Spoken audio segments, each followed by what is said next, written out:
and I understand that.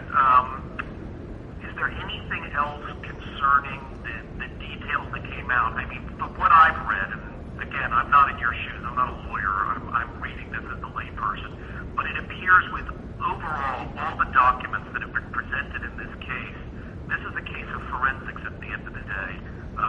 There are no witnesses, there are no, it looks like, am I correct that this case appears to be, from all the evidence that the state has presented to you, this is going to be a case of forensics?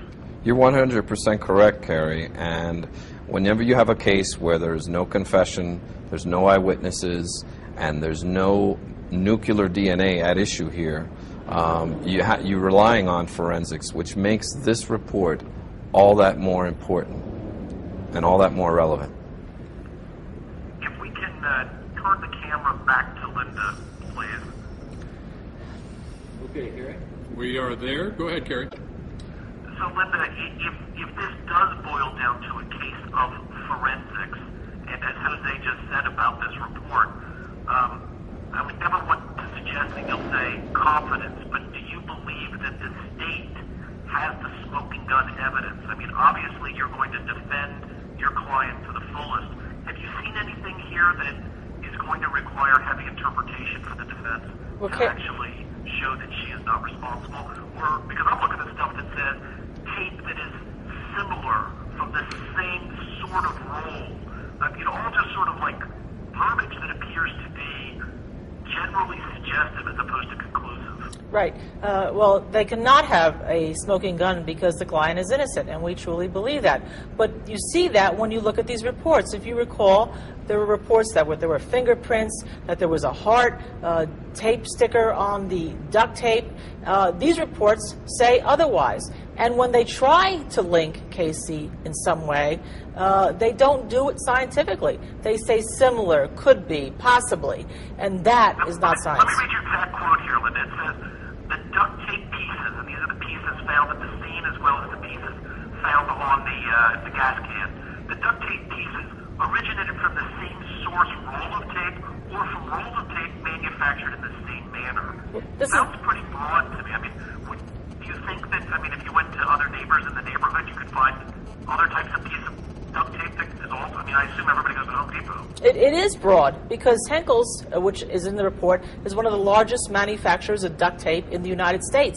And not only that, it's that kind of broad science when they say it looks similar, could be similar, has the same physical composition that the FBI used in other analysis, such as bullet lead analysis. Now they're trying it here. It didn't work there, and it won't work here because it's not real science. Is there anything else, Linda, that you wanted to add that you think is important? Maybe I can get you to repeat sort of what Jose said along the lines of what is real science and what is junk science and what this study is suggesting. Okay, we can do that. All right. What is this study suggesting about the difference between real science and junk science and what's being presented in the courtroom? Well, this report clearly says that the only science in the courtroom that is truly accurate right now is nuclear and maybe mitochondrial DNA, but it's DNA. All other sciences that are relying upon a person, a examiner, an analyst, to look at items, compare them, is filled with bias, is subjective, and is filled with taint, where people try to taint their testimony or taint the science to fit the bill of a conviction. Can you try that answer just a little bit shorter? I know it's very detailed for a reason, but is there a way to sort of... You want a soundbite. Telescope it? You want a soundbite. Michael says all she does is blah, blah, blah. If you want it live, that would be perfect because that gets to it, but, okay. We're going to already have probably a 3.5, 4 minute story tomorrow. Okay. No problem. We'll do it again. What is this report saying about what is science and what is junk science?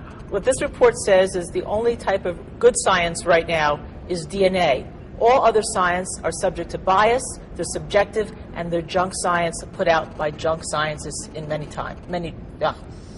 right, we almost had it. That was close. It was close, okay. We'll do it again. I think the key is the analyst's interpretation. The analyst's interpretation, right. It gets presented as conclusive science. Very good. Can And you this do my guy get rate? it. Can He we just get got it. All right. What this report says is that the only good science in the courtroom right now is DNA. That all the other sciences are based on an analyst's subjective conclusion.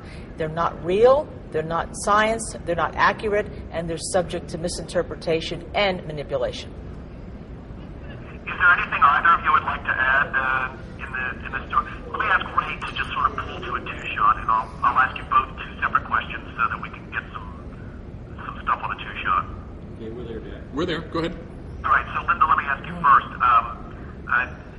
Is the timing of this report highly useful in this particular case? Absolutely, Carrie. This report sets out what we've all known in the courtroom, that junk science pervades the courtroom and that judges don't know how to recognize junk science from real science. We intend to use this report to educate the judge in this case. And Jose, the release of so much information, I know that Florida is a state with discovery, and it happens. I got to say, in my 27 years, I don't think I've ever seen anything quite like this case, quite like the amount of material that has been made public, 8 months before trial at least. What do you make of the amount of discovery that is being released? And do you think its timing is being done for any manipulative reasons to paint your client as any guiltier than I guess the perception is already out there? I wouldn't accuse the prosecutors of that. What I can say is, the discovery is voluminous, but they have to go through it too. So we're not gonna throw that stone. We've gone through it. We've read it. We're on top of this case, and I'm fortunate to have the best forensic lawyer in the country at my side every step of the way.